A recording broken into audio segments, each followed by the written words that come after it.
Good morning, my dear students. This is Babli Yadav from Rishi Public School, your teacher of English. And the chapter that I have chosen today to discuss with you is This is Jody's Fawn, written by Marjorie Keenan Rawlings. Students, Marjorie Keenan Rawlings was an American author who lived in rural Florida and wrote books with rural settings and themes.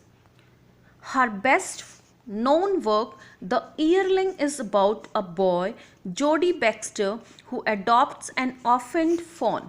The book won many prizes and was later adapted into a movie of the same name.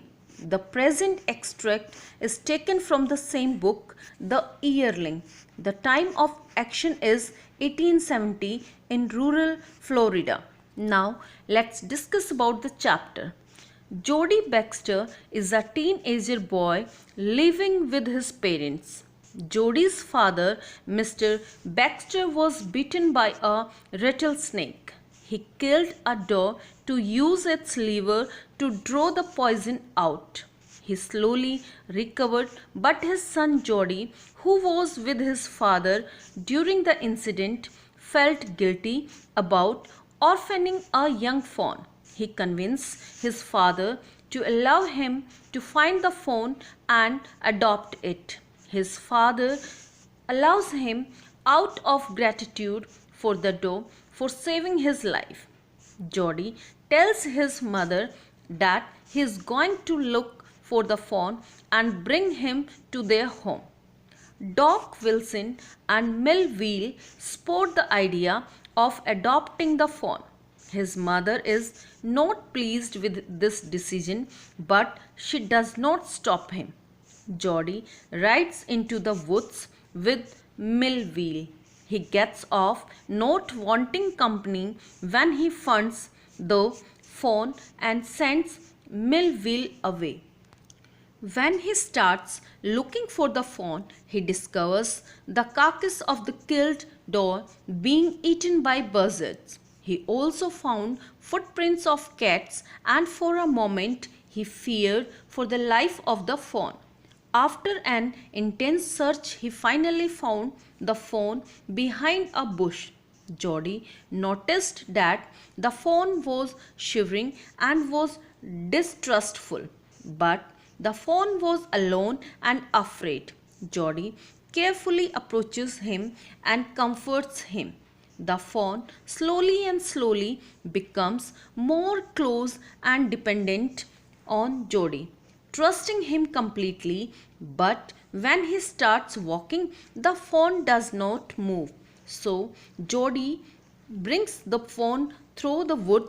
He went around the area where his father was beaten and where the dead body of the fawn's mother, fearing that the scent of his mother would make the fawn restless. He had to stop often for breaks, as he himself, being little, he was severely struggling with the weight of the fawn and the vines and bushes that lay on his path. Though Jody's arms had started hurting, he brings the fawn on his journey.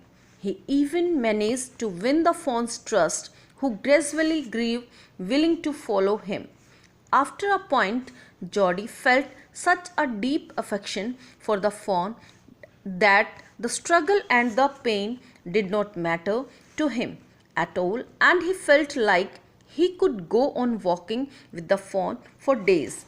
Finally, they reached their destination. The fawn refused to go upstairs, as it was too small and perhaps did not know how to climb up the stairs. But Jody brings him to his father, who expressed joy at seeing the fawn. Later, Jody lovingly fed the fawn in the kitchen by dipping his fingers in the milk and letting the fawn suck his fingers.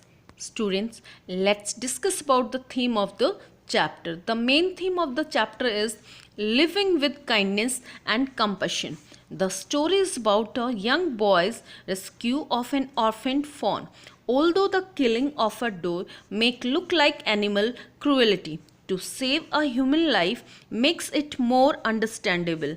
But Jody's decision to bring back the fawn opens up the kind and soft side of a humanity which does not forget its depths. Moreover, Jody wanted a pet and a companion, and rescuing the orphaned fawn instead of getting a cat or a dog seems very thoughtful of him. Jody's understanding and caring of the fawn shows us how innocent children are, often more human than matured adults.